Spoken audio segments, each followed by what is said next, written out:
자, 2026년 정부 지원금 남들보다 딱 석 달 먼저 시작하는 비법을 알려드리려고 합니다. 이건 아직 어디에도 공개되지 않은 정말 따끈따끈한 내부 정보라고 할 수 있죠. 상환할 필요 없는, 그러니까 사실상 공짜 돈이죠. 이 소중한 자금을 우리 대표님들이 어떻게 하면 딱 거머쥘 수 있을지 그 핵심 전략 지금 바로 시작하겠습니다. 생각해보세요. 매년 1월에 공고 딱 뜨면 그때부터 막 허겁지겁 준비하잖아요. 솔직히 그러면 늦습니다. 아니, 이자도 없고 갚을 필요도 없는 돈인데 이걸 누가 마다하겠어요. 그러니까 경쟁이 어마어마하죠. 그런데 만약에 여러분이 남들보다 석 달 먼저 바로 오늘부터 차근차근 준비를 시작한다면 어떨까요? 이 3개월이라는 시간이요, 합격과 불합격을 가르는 결정적인 차이를 만들어냅니다. 자, 그래서 오늘 우리가 뭘 살펴볼 거냐면요. 첫째, 2026년 지원금판이 어떻게 돌아가는지 큰 그림을 먼저 볼 거고요. 둘째, 그래서 우리가 뭘 노려야 하는지 절대 놓치면 안 될 탑 10 사업을 콕 집어드릴 겁니다. 셋째, 바우처. 이거 도대체 뭔지 속 시원하게 알려드리고요. 마지막으로, 그래서 지금 당장 뭘 해야 하는지 3개월짜리 게임 플랜까지 딱 정리해드릴게요. 좋습니다. 그럼 바로 첫 번째 이야기부터 시작해볼까요? 2026년 지원금의 전체적인 판도를 한번 보겠습니다. 그냥 어떤 사업이 있다, 이렇게 목록만 보는 건 의미가 없어요. 그것보다 훨씬 중요한 게 뭐냐면 정부가 도대체 어디에 돈을 쏟아부을 생각인지 그 큰 방향, 그 의도를 먼저 파악하는 겁니다. 여기서부터 모든 전략이 시작되는 거죠. 정부 지원 사업 진짜 많죠? 수천 개가 넘어요. 근데 이걸 다 알 필요는 없고요. 딱 4가지로 정리할 수 있습니다. 첫째, 창업 7년 미만 기업들을 위한 창업 자금. 둘째, 기술 개발하라고 주는 R&D 자금. 셋째, 현금 대신 서비스 이용권을 주는 바우처. 마지막으로 공장이나 서비스를 똑똑하게 바꾸라고 주는 스마트 기술 자금. 지금 우리 회사가 이 4개 중에 어디에 제일 가까운지 한번 생각해 보세요. 이 틀만 머릿속에 있으면 뒤에 나오는 얘기들이 훨씬 쉽게 이해되실 거예요. 자, 이 슬라이드, 이게 2026년의 모든 걸 말해주는 가장 중요한 한 장입니다. 진짜 별표 5개짜리예요. 예전에는요, 정부가 R&D 지원을 할 때 와, 기술 멋있다, 논문 잘 나왔네, 이런 거에 좀 집중했어요. 근데 이제는 완전히 180도 바뀌었습니다. 연구를 위한 연구는 이제 안 통해요. 정부의 메시지는 아주 명확합니다. 그래서 그 기술로 돈 벌 수 있어? 매출 나와? 수출할 수 있어?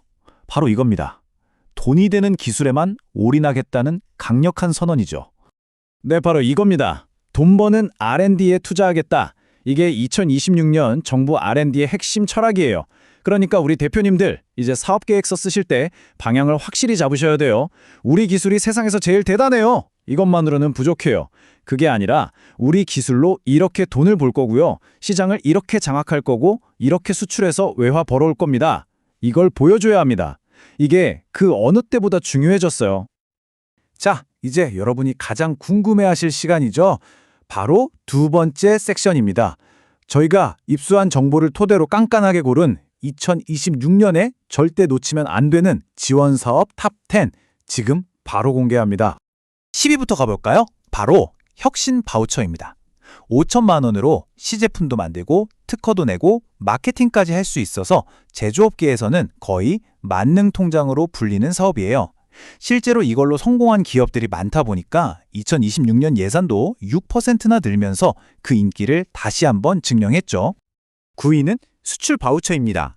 여기서 우리가 주목해야 할 숫자가 있어요. 바로 예산 증가율, 무려 18%입니다. 이 숫자가 뭘 의미할까요? 정부가 지금 수출에 얼마나 목말라 있는지, 얼마나 절실한지를 보여주는 아주 명확한 신호입니다. 해외 진출을 조금이라도 생각하고 있다면 이 사업은 무조건 챙기셔야 합니다. 8위는 스마트 공방 지원 사업입니다. 이건 특히 10인 미만의 작은 제조업체, 우리가 소공인이라고 부르는 분들을 위한 맞춤형 지원이에요.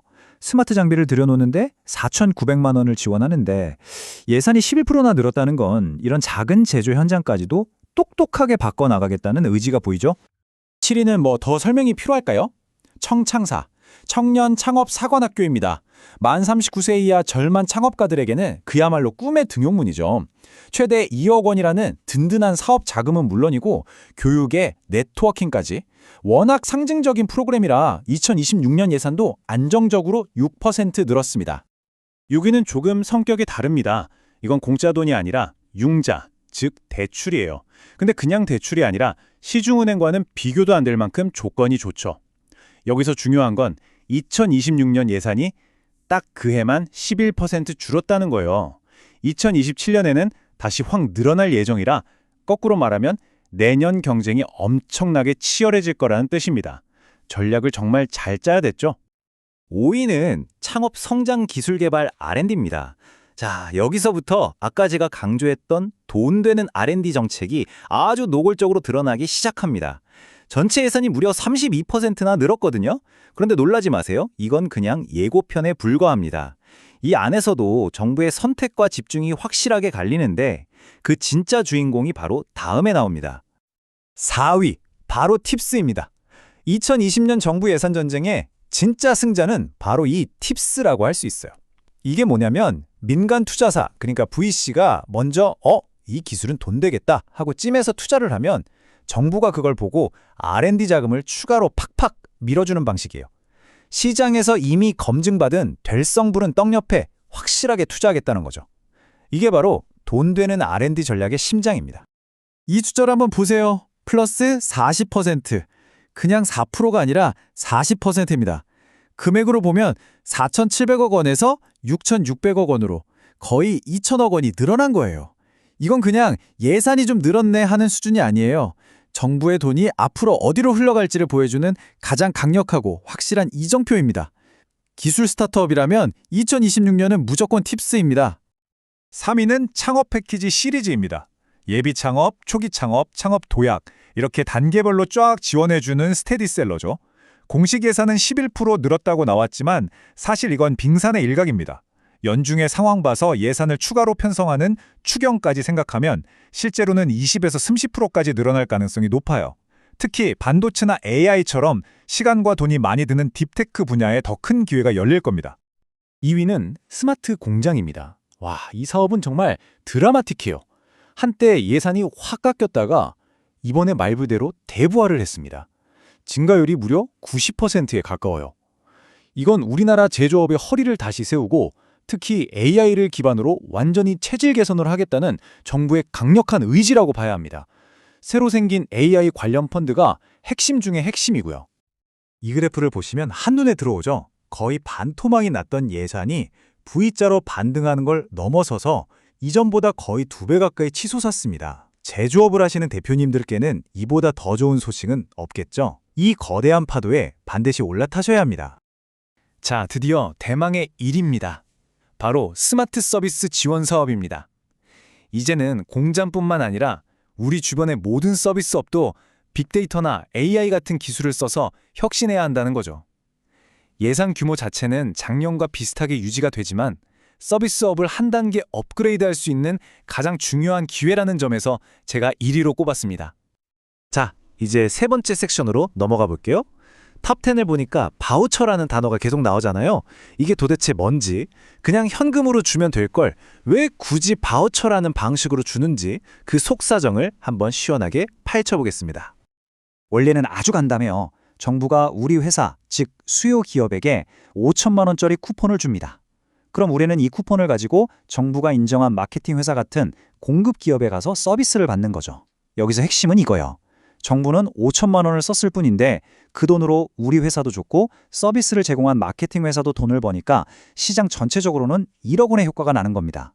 이걸 경제학에서 승수 효과라고 하는데 정부 입장에서는 적은 돈으로 더 큰 효과를 볼 수 있으니 이 바우처 방식을 선호할 수밖에 없는 거죠. 자, 드디어 마지막 섹션입니다. 지금까지 2026년 지원금의 판세가 어떻게 돌아가는지, 어떤 사업을 노려야 하는지 핵심 정보를 다 파악했습니다. 그럼 이제 가장 중요한 질문이 남았죠. 그래서 이제 뭘 해야 하는데? 이 정보를 진짜 내 것으로 만드는 구체적인 3개월 실행 계획을 지금부터 알려드리겠습니다. 그냥 미리 준비해야겠다 이렇게 막연하게 생각하면 아무것도 못합니다. 구체적인 계획이 있어야 돼요. 이렇게 하시는 겁니다. 10월, 바로 이번 달에는 오늘 제가 알려드린 정보를 바탕으로 우리 회사에 딱 맞는 사업을 2-3개로 압축하는 데만 집중하세요. 그리고 11월에는 작년 공고를 미리 찾아보고 사업계획서 초안을 한번 써보는 겁니다. 완벽하지 않아도 괜찮아요. 마지막 12월, 써놓은 초안을 계속 다듬어서 완성도를 높이고 필요한 파트너가 있다면 미리 연락해서 관계를 만들어두는 거죠.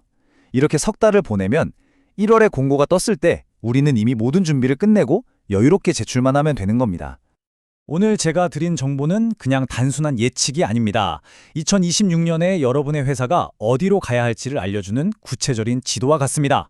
남들이 1월이 되어서야 출발선에서 허둥댈 때 여러분은 이미 저만큼 앞서 달려나가 있을 것인가? 그 선택은 바로 지금, 앞으로의 3개월에 달려 있습니다.